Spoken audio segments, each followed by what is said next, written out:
அனைவருக்கும் வணக்கம். அனைவருக்கும் என் மனமார்ந்த அட்சய திருதியை நல்வாழ்த்துக்கள். அட்சய திருதியை என்பது வருஷத்தில் ஒரு நாள், சித்திரை மாதம் அமாவாசைக்கு பிறகு திருதியை திதி அன்னைக்கு வர்றது தான் அட்சய திருதியை. அது ரொம்ப மிக மிக விசேஷமான நாள். அட்சயம் என்றால் வளருதல் என்று பொருள். அன்னைக்கு நாம் தொடங்குகிற செயல்கள் யாவும் மிகவும் வளர்ந்து கொண்டே இருக்கும். புதிதாக தொழில் தொடங்கலாம், கல்வி கற்கலாம், குழந்தைகளை ஸ்கூலில் சேர்க்கலாம். அந்த மாதிரியெல்லாம் நிறைய விசேஷங்கள் அந்த நாளில் நாம் பண்ணுறது சிறப்பு. முக்கியமாக நம்ம வீட்டில் தெய்வ வழிபாடு பண்ணுறது அதை விட சிறப்பு. காலையிலேயே வீட்டு பெண்கள் எழுந்திருச்சு குளிச்சுட்டு வீட்டில் விளக்கை ஏற்றிருங்க. விளக்கு ஏற்றுறது தான் முக்கியமான நம் வீட்டு கடமை. விளக்கேற்றிட்டு சாமி கும்பிட்டுட்டு விபூதி குங்குமம் வச்சுட்டு நாம் அன்றாட பணிகளை துவங்கினா ரொம்ப நல்லா இருக்கும், ரொம்ப சிறப்பாகவும் இருக்கும். குழந்தைகளுக்கும் இதை சொல்லி கொடுங்க. அட்சய திருதியை ஒரு சின்ன கதையோடு தான் ஆரம்பிக்குது. கேரளாவில் எர்ணாகுளம் மாவட்டத்தில் காலடிங்கிற ஊரில் ஆதிசங்கரருங்கிறவர் பிறந்திருக்கிறது எல்லாருக்கும் தெரியும். அவர் பிறந்து 14 வயசு வரைக்கும் அவர் சிறுவனாக இருந்தபோது பல அற்புதங்களை நிகழ்த்தியிருக்காரு. அவருடைய அம்மா ஆரியாம்பாள், அப்பா சிவகுரு. அவர் எப்பையும் எல்லார் வீட்டுக்கும், அங்கே உள்ள அக்ரஹாரத்தில் எல்லார் வீடுகளுக்கும் சென்று பிஷாம் தேகி பிஷாம் தேகின்னு இறைவன் ரூபத்தில் பிஷை எடுப்பார். அப்படித்தான் அவர் ஒரு நாள், அது அட்சய திருதியை நாள் அன்னைக்கு அவர் ஒரு வீட்டுக்கு போய், நிறைய வீடுகளுக்கு போனார். ஆனால் ஒரு வீட்டுக்கு போய் பிஷாம் தேகி பிஷாம் தேகின்னு பிச்சை கேட்டார். அந்த வீட்டில் உள்ள மாமி, சங்கரன் பிச்சை கேட்டு வந்திருக்கானே, இன்றைக்கி அவனுக்கு நமக்கு போடுறது ஒன்றும் இல்லையே வீட்டில் அப்படின்னு வீடு முழுதும் சுற்றும் தொலாவி பார்த்து ஒன்றுமே கிடைக்கலையாம். பாவம், அந்த அளவுக்கு வறுமையான அந்த மாமி வீடு. அந்த மாமி கடைசியில் ஒரு சின்ன கிண்ணத்தில் இருந்த காஞ்சு போன நெல்லிக்காய்ங்கிறது எல்லாத்துக்கும் தெரியும், நெல்லிக்கனி. அது காஞ்சு சுருங்கி போய் இருந்திருக்கு. ஒன்றும் இல்லாமல் சங்கரனை அனுப்புறதுக்கு பதில் நம்ம இதை கொடுத்து அனுப்பலாம் அப்படின்னு சொல்லிட்டு அந்த மாமி வெளியில் சங்கரர் கையில் அதை கொடுத்து, சங்கரா, இன்னைக்கு எங்கள் வீட்டில் ஒன்றுமே இல்லை உனக்கு கொடுக்கறதுக்கு, நான் இந்த காஞ்சு போன நெல்லிக்கனியை தாரேன், இதை இன்னைக்கு ஒரு நாள் ஏற்றுக்கப்பா அப்படின்னு ரொம்ப மனசு உருகி சங்கரர்கிட்ட சொன்னாங்களாம் அந்த மாமி. சங்கரர் உடனே அந்த மாமிகிட்ட பரவாயில்ல மாமி அப்படின்னு சொல்லிட்டு பாட்டு பாட ஆரம்பித்தாராம். அது என்ன பாட்டு தெரியுமா? கனகதாரா ஸ்தோத்திரம். கனகதாரா ஸ்தோத்திரம்ங்கிறது, கனகதாராங்கிறது தங்கமலைன்னு அர்த்தம். கனகதாரா ஸ்தோத்திரம்ங்கிறது அவர் பாடின பாட்டு.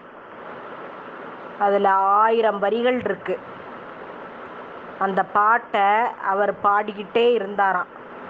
பாட பாட பாட பாட அந்த மாமியோட வீடு மாளிகையாக மாறிச்சான். மாளிகையாக மாறி வீட்டுக்குள்ளே தங்கமாக பொழிஞ்சுதான். தங்க காசுகளும் வைரங்களும் பவளங்களும் முத்துக்களும் தங்க நெல்லிக்கனிகளும் அப்படி பொழிஞ்சு அந்த மாமி அவர் பாட்டு பாடி முடிகிற வரைக்கும் கேட்டுட்ருக்கும்போது இதெல்லாம் நடந்து அந்த மாமி ரொம்ப அதிசயமாக ஒவ்வொன்றையும் பார்த்துட்டு இருந்திருக்காங்க. அவர் பாட்டு பாடி முடித்தோடனே அந்த வீடே மாறிப்போச்சாம். மாளிகையாகவும் தங்கம் வெள்ளிகளாலும் குவிஞ்சு அந்த மாமி ரொம்ப அழகான தோற்றத்தோடு இருந்தாங்களாம். இது நான் எதுக்கு சொல்ல வரேன்னா, இது என்னைக்கு நடந்ததுன்னா, இந்த நாள் தான் அட்சய திருதியை நாள். அவர் அந்த மாமி நல்ல வசதியாக வாழணுங்கிறதுக்காக ஆதிசங்கரர் தனக்கு இட்ட நெல்லிக்கனி பிச்சையை பார்த்து சந்தோஷப்பட்டு அந்த மாமியை வாழ்த்தி பாடினது தான் கனகதாரா ஸ்தோத்திரம். கனகதாரா ஸ்தோத்திரம்ங்கிறது மகாலட்சுமிக்குரிய ஸ்தோத்திரம். அவர் பாட பாட மகாலட்சுமியோட அருள் அந்த மாமிக்கு கிடைச்சா மாதிரி நாமளும் கனகதாரா ஸ்தோத்திரத்தை அட்சய திருதி அன்னைக்கு கட்டாயம் பாடுங்க, சொல்லுங்க. அது சமஸ்கிருதத்தில் இருக்குது. சமஸ்கிருதம் படித்து சொல்ல முடியாதவங்க நம்முடைய பெரும் கவிஞர் மதிப்பிற்குரிய ஐயா கண்ணதாசன் அவர்கள் கனகதாரா ஸ்தோத்திரத்தை தமிழாக்கம் பண்ணியிருக்காரு. தமிழில் அது படிக்கிறதுக்கு ரொம்ப ரொம்ப ரொம்ப அருமையாக இருக்குது. அந்த அளவுக்கு மகாலட்சுமியோட அருளை தன் கையால் எழுதியிருக்காரு. சங்கரர் பாடிய பாட்டை கண்ணதாசன் தமிழில் தொகுத்திருக்காரு. அந்த புஸ்தகங்கள் எல்லாம் இப்போ நம்ம கடைகளில் கிடைக்குது. அதை வாங்கி படிங்க. அட்சய திருதி அன்னைக்கு கனகதாரா ஸ்லோகம் சொல்ல ஆரம்பிங்க. சொல்லிக்கிட்டு இருக்கவங்க தினமுமே சொல்லுங்கள். நான்லாம் என்னுடைய 12வது வயது முதல் எங்கள் அம்மா சொல்லி கொடுத்து இந்த ஸ்லோகத்தை நான் சொல்லிக்கிட்டு வரேன். பொதுவாகவே டெய்லியே ஸ்லோகம் சொல்கிறது விசேஷமானது. காலையிலையும் மாலையிலையும் வீட்டில் விளக்கேற்றி வச்சு நமக்கு தெரிஞ்ச ஸ்லோகங்களெல்லாம் சொல்லி வந்தோமானால் நம் வாழ்க்கை சிறப்பாக இருக்கும். அட்சயம் போல வளமாக வளருவோம், வாழ்வோம் என்று சொல்லி உங்கள் அனைவரையும் வாழ்த்தி என்னுடைய கதையை சொல்லி முடிக்கிறேன். முக்கியமாக அட்சய திருதியை அன்னைக்கு மகாலட்சுமிக்குரிய கல் உப்பு அதை மட்டும் வாங்கி நீங்கள் பூஜை அறையில் வச்சிட்டிங்கன்னா அனைத்து செல்வங்களும் உங்களை வந்தடையும். இது கண்கண்ட உண்மை என்று சொல்லி நான் என்னுடைய கதையை சொல்லி முடிக்கிறேன். அதுக்கப்புறம் நீங்கள் எல்லாம் இப்போ யூடியூப்லாம் இருக்கிறதுனால உங்களுக்கு நிறைய தெரிஞ்சுக்கணும்னா யூடியூப் பார்த்து தெரிஞ்சுக்கோங்க. கனகதாரா ஸ்தோத்திரம், ஆதிசங்கரர் கதை இதெல்லாம் தெரிஞ்சுக்கோங்க. எனக்கு சின்ன வயசில் எங்கள் அம்மா எனக்கு சொல்லி கொடுத்ததை நான் இப்போ உங்களுக்கு சிறிய அளவில் சொல்லியிருக்கேன். எல்லாரும் அட்சய திருதியிலிருந்து கனகதாரா ஸ்லோகம் சொல்லுங்க. வாழ்க வளமுடன், வாழ்க நலமுடன். ஓம் ஸ்ரீ மகாலட்சுமி தாயே போற்றி போற்றி.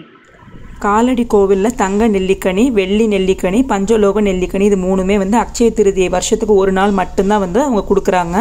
உங்களுக்கு இந்த வீடியோ யூஸ்ஃபுல்லாக இருந்துச்சுன்னா கிச்சன் புக் தமிழ் சேனலுக்கு சப்ஸ்கிரைப் பண்ணுங்கள். தேங்க்யூ ஸோ மச் ஃபார் வாட்சிங்.